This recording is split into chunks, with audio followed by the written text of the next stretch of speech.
اللهم صل على سيدنا ومولانا محمد عافية الأبدان وشفائها وطب القلوب ودوائها ونور الأبصار وضيائها وآله وصحبه الكرام وابنه الكريم الغوث الأعظم الأفخم الهمام وحزبه يبارك وسلم.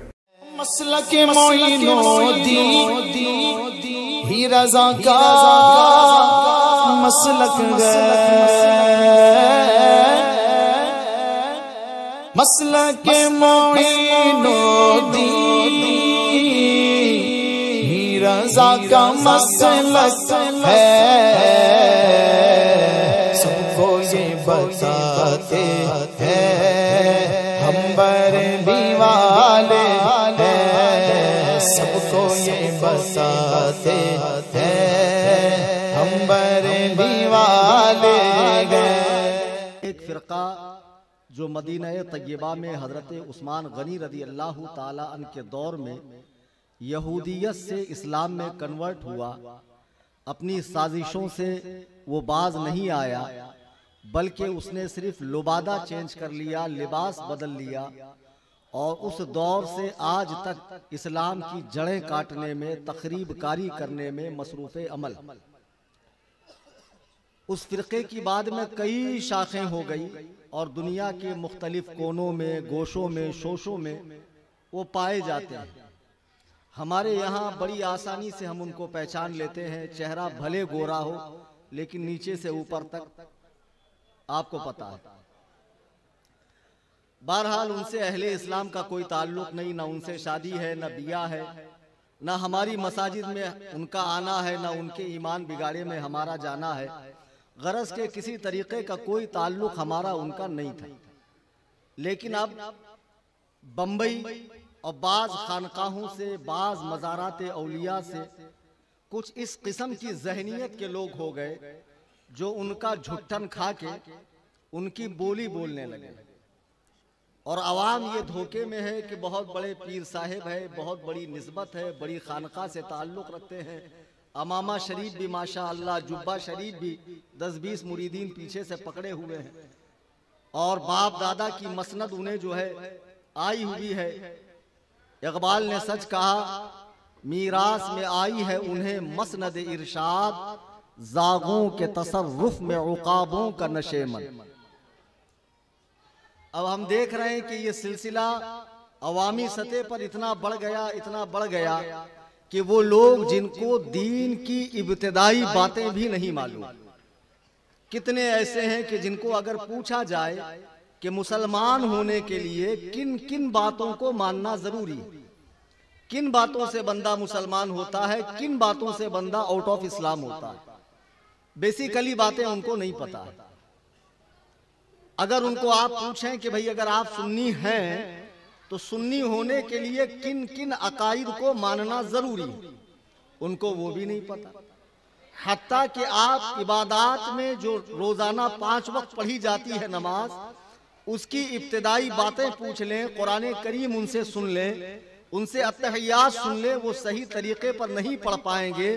لیکن اس قسم کے لوگ اب ٹرینوں میں، پان پٹی پر، چائے کی ہوٹلوں میں، چوراہے پر، اور جب رات میں تمام لوگ سو جاتے ہیں تو سڑکوں پہ نکل کر ہاتھ میں ان کے عجیب و غریب کڑے، گلے میں کڑے، یا علی کا لاکٹ اور نیلے پیلے ہرے دھاگے ہاتھ میں باندھے ہوئے، بہت بڑے محبت اہل بیت کے ٹھیکیدار ماشاءاللہ، کہ امام عالی مقام نے جس کے لیے عظیم قربانی پیش کی، اس مشن پر پانی پھیرتے ہوئے پورا حلیہ بگاڑ لیا۔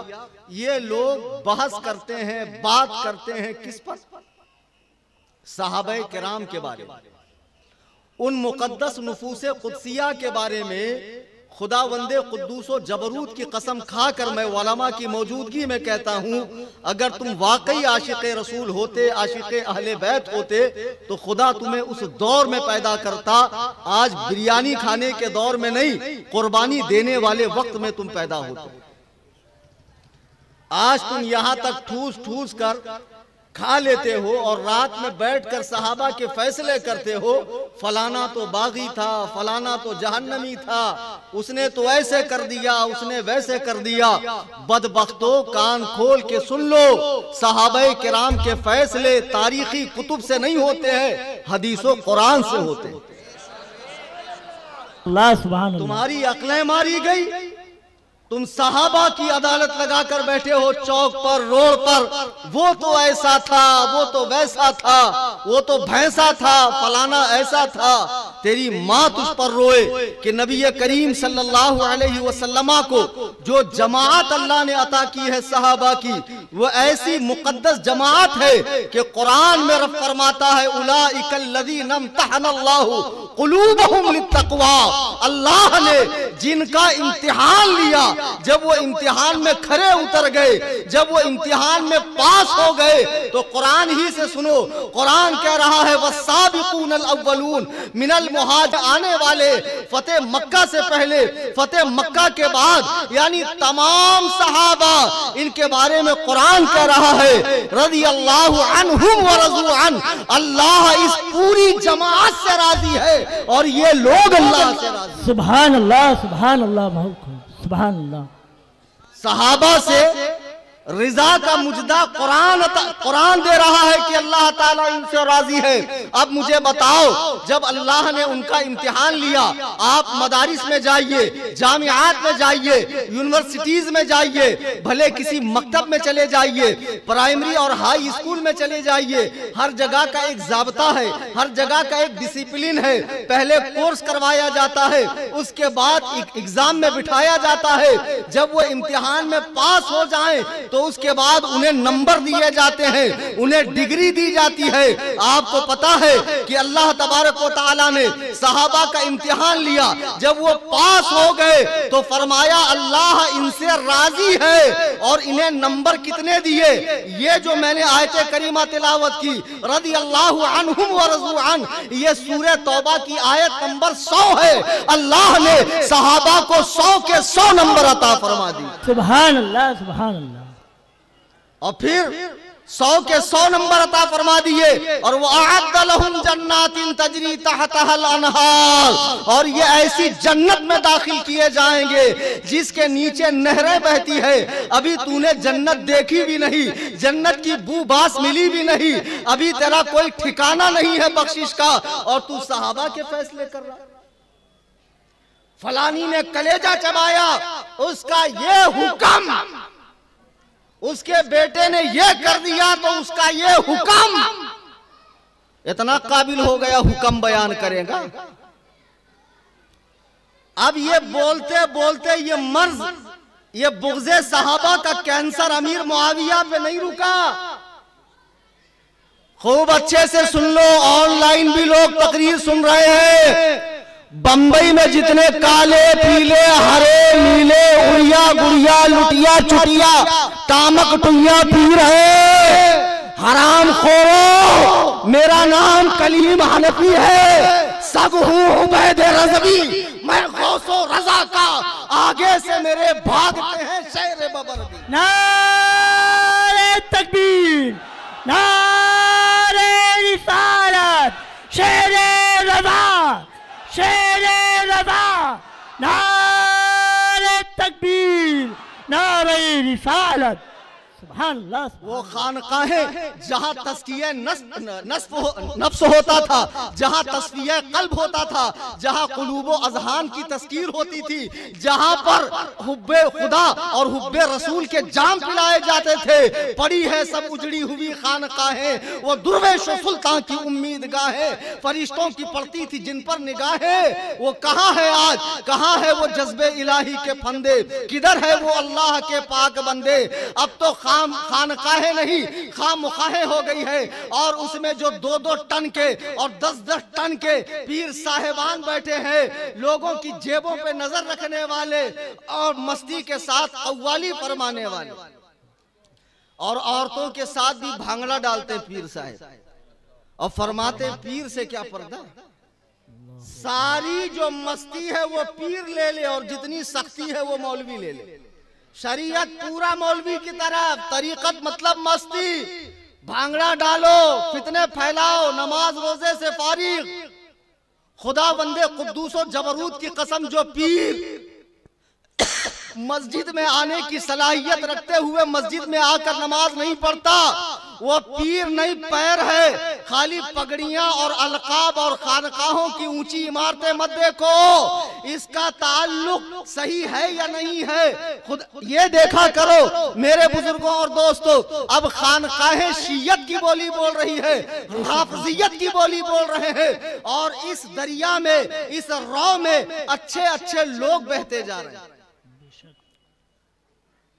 بات امیر معاویہ تک ہی نہیں ہے، ہندا اور ابو سفیان تک ہی نہیں ہے، حضرت حبشی تک ہی نہیں ہے، بات بڑھتے بڑھتے حضرت ابو بکر تک چلی گئی۔ ہمیں ان سے کوئی لینا دینا نہیں کہ جو اپنا سینہ پیٹتے رہتے ہیں، ان کے سینے ہے ہی اسی لائق وہ ہمیشہ پیٹے جائیں، کیونکہ ان میں بغض صحابہ ہے۔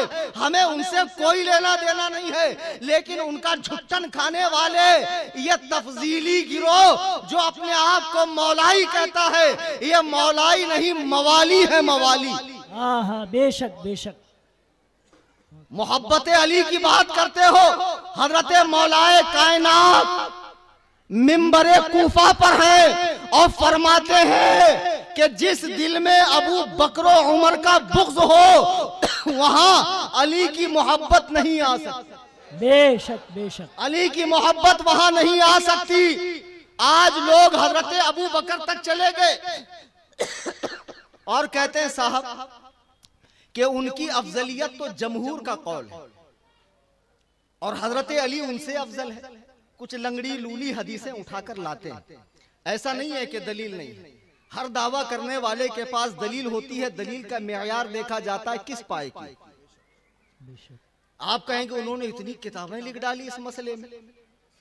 ابن تیمیہ نے 2500 کتابیں لکھی ہیں، علماء بیٹھے ہیں پوچھو۔ اشرف علی تھانوی نے 900 کتابیں لکھی۔ گستاخی کے بعد کیا اسلام سے اس کا تعلق رہا؟ کتابیں کتنی لکھی یہ مت دیکھو، یہ دیکھو کہ ان کے عقائد ہیں کیا۔